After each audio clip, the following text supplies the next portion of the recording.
Security expert John McAfee says this type of thinking is a mistake. He joins me now. John, why do you think the word bubble cannot be applied to Bitcoin? Well, first and foremost, Bitcoin is not a fiat currency.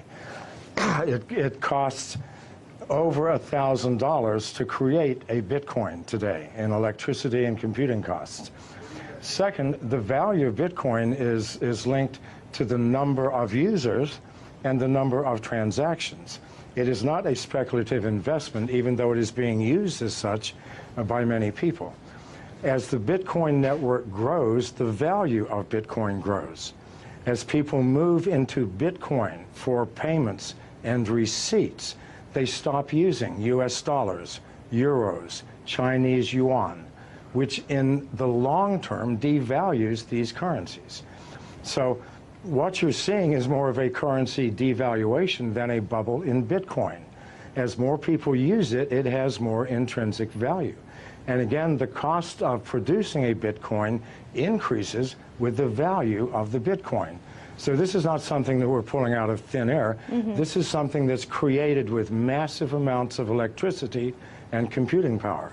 Well, someone who disagrees with you on the term of bubble when it comes to Bitcoin is Mark Cuban. Back in June, he tweeted, "I think it's a bubble. I just don't know when or how much it corrects." When everyone is bragging about how easy they're making money, that equals a bubble. Now, when he tweeted that, Bitcoin dipped in price. So how can one person's random Twitter thread have that effect on the price? And what does it say about Bitcoin's stability? Well, it says nothing about Bitcoin stability. After it dropped $500, it's now at 44. So these temporary fluctuations are meaningless, created by speculators, people who do not understand the fundamental technology of the blockchain. Those who do know that in the long term, these fluctuations will make no difference. The more people who use Bitcoin, the more valuable it will become. This is the only metric we can use. Now, Bitcoin and blockchain go hand in hand, but blockchain's ability to track financial transactions in a way that is incorruptible, it gives it infinite amount of uses outside of the original purpose of using it for Bitcoin. Do you see blockchains overtaking certain aspects of the financial system as we know it now? It will take over all aspects. People think that Bitcoin or the blockchain is owned by someone, by a company or by a consortium. No, this is strictly a mathematical formula that nobody owns, that we are all participating in. And we use the blockchain for everything from fixing supply chain problems in corporations to verifying the authenticity of the sender and receiver in a financial transaction. It is the most powerful technology that the world has seen, I believe, since the invention of agriculture. Now, John, we've showed our viewers Bitcoin's rise just in the past month, and we can show it to them again if it's up there.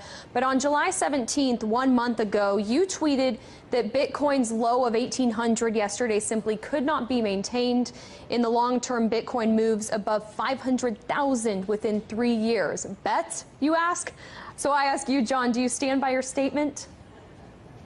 Well, keep in mind, as Bitcoin grows and grows in value, other currencies, national currencies, are going to decline.